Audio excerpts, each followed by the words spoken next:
Hello friends, welcome to our channel. Friends, आज आपण पाहणार आहोत नवरा आणि बायको मीन्स पती आणि पत्नी दोघेही परस्पर सामंजस्याने एकमेकांपासून विभक्त होऊ इच्छित असल्यास यापुढे त्यांना औपचारिकपणे घटस्फोट मिळण्यासाठी 6 महिने थांबण्याची गरज पडणार नाही। फ्रेंड्स, हा व्हिडिओ शेवटपर्यंत बघा, लाईक, कमेंट, शेअर करा आणि सबस्क्राइब करायला अजिबात विसरू नका। तर चला पाहूया। नवरा आणि बायको, पती आणि पत्नी दोघेही परस्पर सामंजस्याने एकमेकांपासून विभक्त होऊ इच्छित असल्यास यापुढे त्यांना औपचारिकपणे घटस्फोट मिळण्यासाठी 6 महिने थांबण्याची गरज पडणार नाही।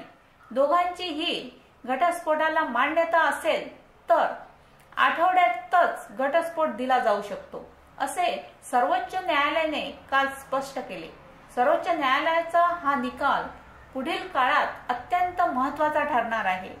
हिंदू विवाह कायद्यानुसार एखाद्या जोडप्याला घटस्फोट हवा असेल तर त्यासाठी अर्ज केल्यानंतर किमान 6 महिन्यांचा कालावधी दोघांना दिला जातो। समुपदेशनासाठी हा कालावधी राखीव ठेवला जातो। त्यानंतरही घटस्फोटाचा निर्णय कायम राहिल्यास संबंधित जोडप्याच्या घटस्फोटाला कायदेशीरपणे मंजुरी दिली जाते।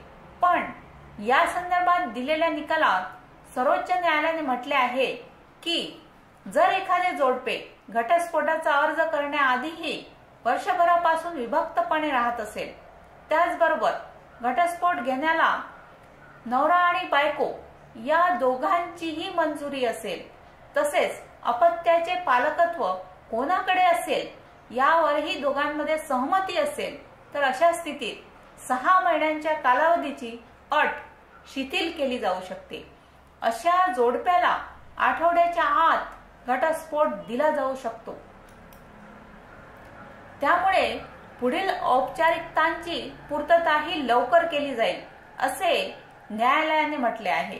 या संदर्भात न्यायमूर्ती म्हणाले की एखाद्या जोडप्याने घाई गडबडीत एकमेकांपासून विभक्त होण्याचा निर्णय घेऊ नये, यासाठी 6 महिन्यांचा कालावधी निश्चित करण्यात आला आहे। या काळात दोघांनीही परस्परांमधील वाद मिटवण्यासाठी प्रयत्न केले पाहिजेत, असे अपेक्षित आहे। समुपदेशनाचाही यासाठी दोघांना उपयोग होऊ शकतो, पण परस्पर सहमतीने आणि पूर्ण विचार करून घटस्फोट घेऊ इच्छिणाऱ्या जोडप्यांसाठी हा कालावधी बंधनकारक करता येणार नाही। त्यामुळे न्यायालयाने परिस्थिती पाहून योग्य तो निर्णय द्यावा।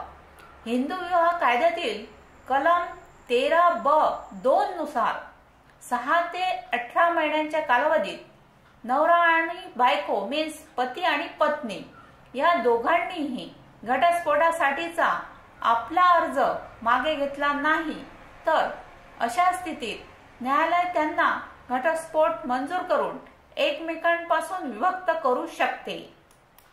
Thank you friends.